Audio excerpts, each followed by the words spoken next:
Well, overnight strikes reported in Gaza, but this Friday, the Enclave Civil Defense Agency says Israeli forces have begun pulling back from several areas. Now, the Gaza peace plan also proposes an international stabilization force at a later stage. Joining me from our international desk is Andrew Hilliar. Hello to you, Andrew. First of all, can you break this down, this international stabilization force? Well, at this stage, Will, it is still a far-off prospect indeed, but it was actually point 15 in Donald Trump's original 20-point peace plan. Now, under this proposal, an international stabilization force, once it has a legal mandate and financial support, would be gradually deployed to the Gaza Strip. And I'm just going to read for you briefly what point 15 says. It says the US will work with Arab and international partners to develop a temporary international stabilization force, as you can see on your screen there, to immediately deploy to Gaza. Of course, the reality is it will be a gradual deployal because we're nowhere near the stage where this can happen yet, but more on that in a moment. Now, what would the tasks of this proposed force include? Well, for a start, they would be tasked with monitoring a ceasefire on the ground.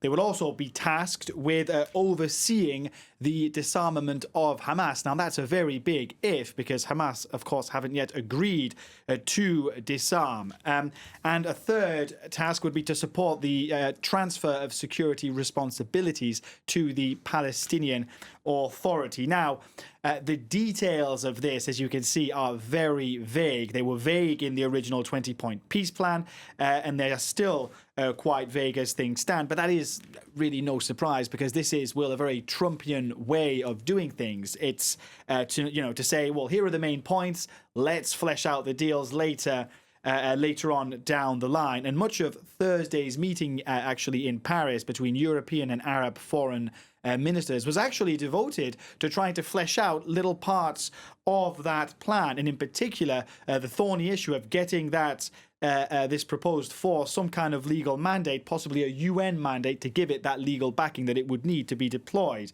And there are incidentally reports that France and the UK are already working behind the scenes at the UN to try and get a possible mandate. Yeah, and despite that vagueness, it's clear that getting a force like this up and running would face a number of significant challenges. There would be huge challenges indeed. I mean, the first challenge is actually for the peace plan itself to get to the next phase. We're still at the putting conditions in place for a ceasefire stage. The next stage is the permanent ceasefire stage. Now, in terms of other challenges, well, first of all, there's the big challenge, which is convincing countries to commit forces, notably Arab countries seemingly reluctant at this stage to commit any forces in an upfront. And that's potentially because they're going to be wary of being seen as one analyst put it, subcontractors of Israel.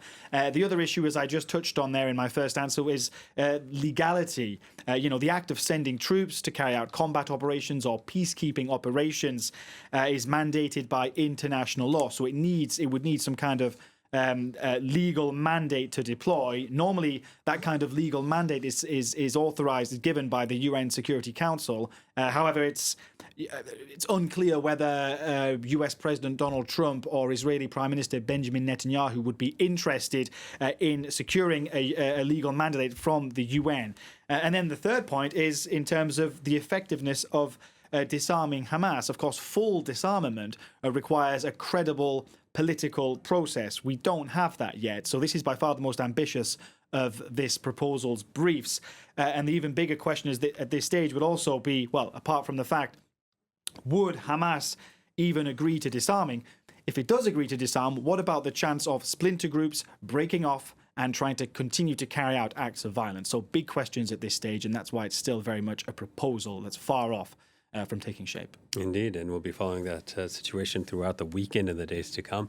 Thank you very much, Andrew. Andrew Hilliar from our international desk.